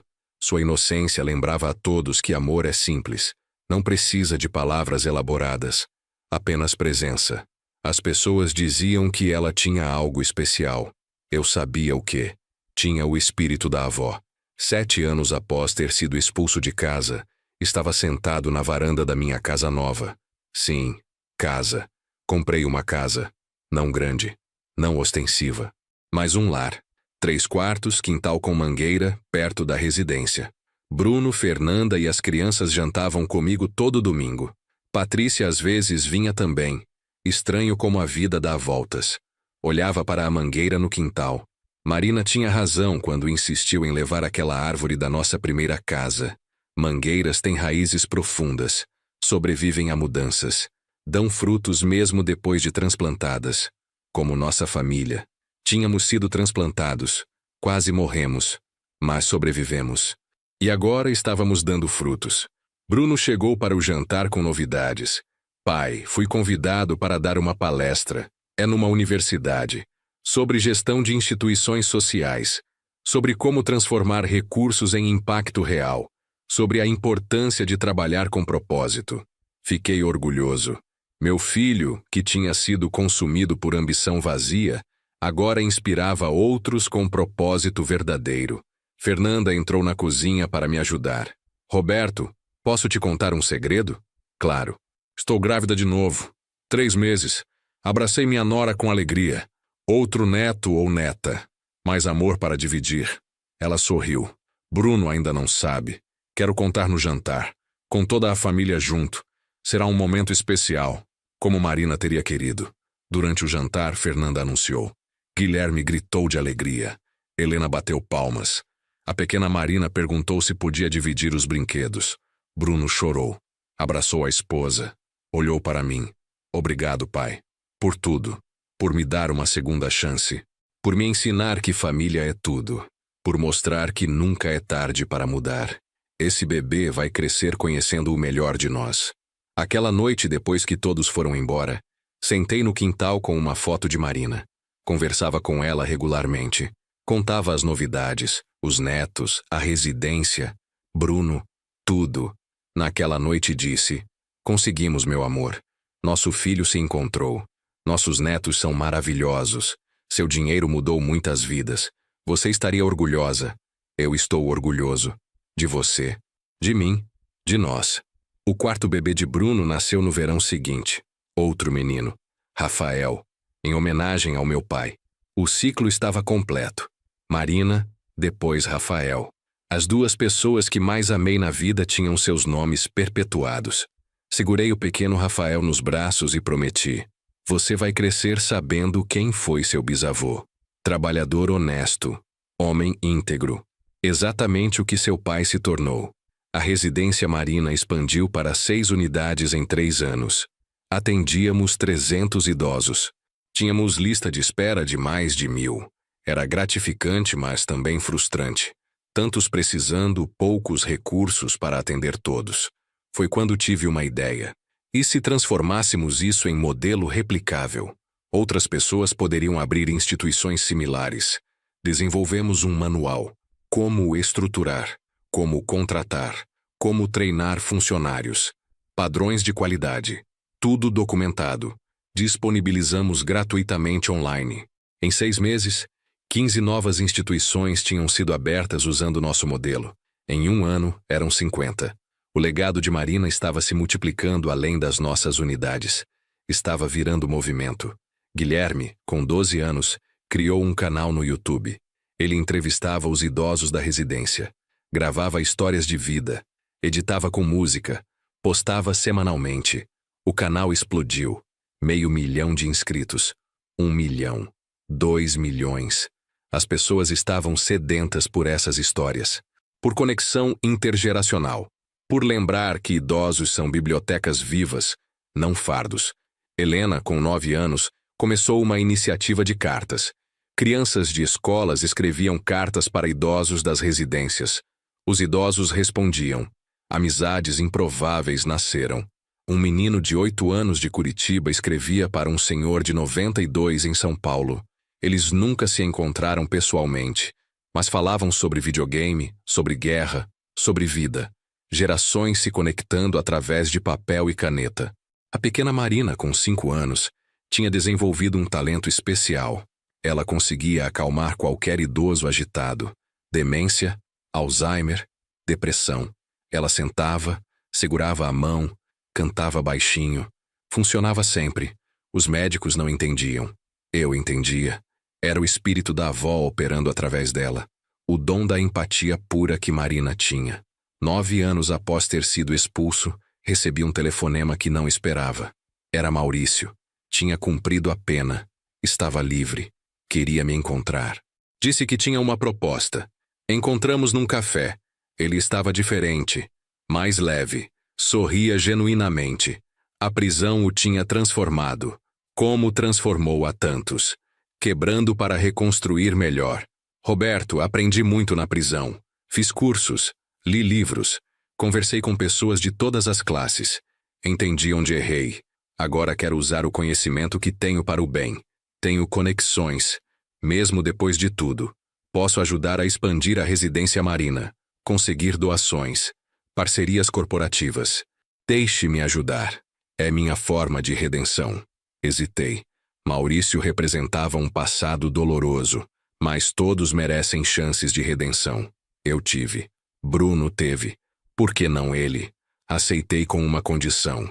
Você trabalha como voluntário, sem salário. Se é realmente sobre redenção, não pode ser sobre dinheiro. Ele concordou imediatamente. Começou na semana seguinte. Trabalhou mais duro que funcionários pagos. Maurício usou seus contatos para conseguir doações massivas. Empresas que ele conhecia dos tempos áureos. Muitas tinham se distanciado após o escândalo. Mas ele foi humilde, pediu desculpas, explicou sua transformação. Muitos deram uma chance. Em 1 ano, tínhamos fundos para 10 novas unidades. O Império do Bem estava crescendo exponencialmente. Patrícia e Maurício reconstruíram a relação. Ela o visitava regularmente. Levava os netos. Guilherme, Helena e Marina aprenderam a conhecer o bisavô como homem transformado, não como criminoso. Rafael, ainda bebê, só conheceria a versão redimida. Maurício chorava toda vez que via os bisnetos. Dizia que eles eram sua motivação para continuar sendo melhor. 10 anos após Marina ter morrido, organizamos uma celebração. Não um funeral atrasado. Uma celebração de vida. Na primeira residência Marina, agora um complexo expandido. Reunimos todos. Familiares, moradores, funcionários, voluntários. Pessoas cujas vidas tinham sido tocadas pela história. Centenas de pessoas. Guilherme projetou um documentário que ele tinha produzido sobre a avó. O documentário era lindo. Fotos antigas de Marina. Entrevistas comigo contando histórias. Bruno falando sobre a mãe. Guilherme e Helena imaginando como seria conhecê-la. A pequena Marina dizendo que sentia a vovó no coração. Depoimentos de idosos dizendo que a instituição tinha salvado suas vidas. Tudo embalado pela música que Marina cantava. Ao final, não havia olho seco. Fiz um discurso. Marina morreu aos 42 anos. Muito jovem, muito cedo. Mas sua vida foi plena. Ela amou profundamente, sacrificou constantemente, planejou sabiamente. O dinheiro que deixou não foi apenas dinheiro. Foi amor materializado. Foi esperança em números. Foi futuro em investimentos. Ela salvou não apenas a mim, salvou centenas através de mim. Bruno também falou. Matei minha mãe. Não literalmente, mas emocionalmente. Neguei a ela o direito de conhecer os netos. Isso me persegue. Mas honro a memória dela sendo o pai que ela queria que eu fosse. Sendo o homem que ela acreditava que eu podia ser. Mãe, onde quer que esteja, obrigado por não desistir de mim, nem depois de morta. Guilherme chorou no colo do pai. 3 gerações curando juntos. Após a celebração, caminhei pelo jardim da residência. A mangueira que plantamos tinha crescido. Forte, frondosa, dando frutos. Sentei embaixo dela. Fechei os olhos. Senti o vento. E por um momento juro que senti Marina ao meu lado. Sussurrando. Você conseguiu. Estou orgulhosa. Abri os olhos. Ninguém ali. Mas a sensação permaneceu. Paz completa. 11 anos após a descoberta do cartão, eu estava com 68 anos. Não velho, mas não mais jovem. Comecei a pensar em sucessão. A residência Marina precisava continuar depois de mim. Bruno era a escolha óbvia, mas ele tinha uma ideia melhor. Pai, vamos fazer uma gestão coletiva. Eu, Fernanda, Maurício redimido, alguns moradores mais lúcidos, membros da comunidade. Todos decidindo juntos. A ideia era brilhante, democrática, sustentável. Formamos um conselho, 10 pessoas, diferentes idades, origens, perspectivas. Bruno presidia, mas decisões eram coletivas. Funcionou maravilhosamente. A residência se tornou verdadeiramente da comunidade. Não minha, não de Bruno, de todos. Como deveria ser, como Marina teria querido. Guilherme, com 15 anos, anunciou que queria estudar gerontologia, cuidar de idosos profissionalmente, seguir o legado da avó e do avô. Bruno ficou orgulhoso. Eu fiquei emocionado. Helena, com 12, queria ser arteterapeuta, usar arte para curar. A pequena Marina, com 8, já dizia que ia ser médica para deixar os vovôs e vovós saudáveis. Rafael, com 3, ainda não sabia, mas crescia rodeado de amor e propósito. Recebi a notícia num exame de rotina. Câncer de próstata. Avançado. O médico foi honesto. Com tratamento agressivo, talvez 3 anos. Sem tratamento, 1 ano. Escolhi tratamento moderado. Quimioterapia leve. Qualidade de vida sobre quantidade. Tinha 70 anos vividos. Não tinha medo da morte. Marina estava esperando. Contei para Bruno num domingo durante jantar. Ele entrou em pânico. Pai, vamos fazer tudo. Os melhores médicos. Os tratamentos mais modernos. Segurei a mão dele. Filho, eu tive uma vida plena. Vivi mais que Marina. Vi você se transformar. Conheci meus netos. Criei algo que vai durar além de mim. Estou em paz. Não quero morrer em hospital lutando por mais 3 meses. Quero viver os dias que restam com qualidade. As crianças foram incríveis. Guilherme, agora com 16 anos, passou a me visitar diariamente. Gravávamos conversas. Ele documentava minha história, para gerações futuras. Helena pintou um retrato meu, lindo, cheio de cores vibrantes. Disse que assim ela me via, cheio de vida. A pequena Marina, com 9 anos, escreveu cartas, uma para cada dia, para eu ler quando estivesse triste. Rafael, com 4 anos, não entendia completamente, mas sentia. Se agarrava em mim. Dizia: vovô não vai embora. Eu explicava que um dia sim, mas que mesmo quando não estivesse mais aqui fisicamente, estaria sempre no coração dele. Ele pareceu aceitar. Crianças entendem morte melhor que adultos. Aceitam como parte natural da vida. Vivi mais 2 anos após o diagnóstico. 2 anos lindos. Viajei. Conheci as outras unidades da residência pelo país. Pessoas me abraçavam chorando, dizendo que mudei a vida delas. Eu chorava também, dizendo que elas mudaram a minha. Amor é recíproco, sempre foi. Marina me ensinou isso. Um dia acordei sabendo que era o fim. Não sei como. Apenas sabia. Chamei toda a família. Bruno, Fernanda, as 4 crianças. Até Patrícia veio. Até Maurício. Sentaram ao redor da minha cama. Segurei a mão de cada um. Disse o que precisava dizer. Obrigado. Perdão onde falhei. Amo vocês. Vivam bem. Sejam felizes. Honrem a memória de Marina sendo boas pessoas. Guilherme, agora com 18 anos, gravou tudo. Disse que ia fazer um documentário completo. A história da vovó Marina. A jornada do vovô Roberto. A transformação do pai. O legado de amor. Ia chamar Mangueira, Raízes que Sobrevivem. Sorri. Perfeito. Marina teria amado. Fechei os olhos naquela tarde. Não foi doloroso. Foi pacífico, como adormecer. A última coisa que ouvi foi a voz de Bruno. Te amo, pai. Obrigado por nunca desistir de mim. A última coisa que senti foi a mão da pequena Marina na minha. Suave, calorosa, cheia de amor. E então senti outra mão. Familiar. Amada. Marina. Minha Marina. Estava ali, esperando, sorrindo, dizendo conseguimos, juntos, sempre juntos. Caminhamos para a luz de mãos dadas, deixando para trás um legado de amor que continuaria crescendo. Como mangueira, raízes profundas, frutos abundantes, vida que se perpetua através de gerações. O funeral foi celebração, não lamento. 1000 pessoas, a residência Marina inteira, comunidades que tocamos, vidas que mudamos. Guilherme exibiu o documentário que tinha terminado dias antes. 27 minutos de amor, dor, redenção, esperança.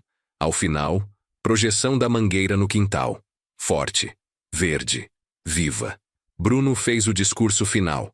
Meu pai me expulsou da vida dele quando eu merecia. Mas quando me arrependi, ele me acolheu de volta. Ensinou que amor verdadeiro perdoa, que família se reconstrói, que nunca é tarde. Vivam assim, amem assim, perdoem assim. É o que papai e mamã teriam querido. É o que vou ensinar meus filhos. É o legado que deixamos. A residência Marina continua operando até hoje. 20 unidades em todo o Brasil. 3.000 idosos atendidos. Modelo replicado em outros países. Guilherme se tornou gerontologista renomado. Helena, arte-terapeuta que trabalha com idosos. Marina, médica geriatra. Rafael, assistente social especializado em reconciliação familiar. Todos carregando o legado. Todos honrando a memória. A mangueira ainda cresce no quintal da primeira casa. Forte. Frutífera, viva, como amor, como família, como esperança, para sempre.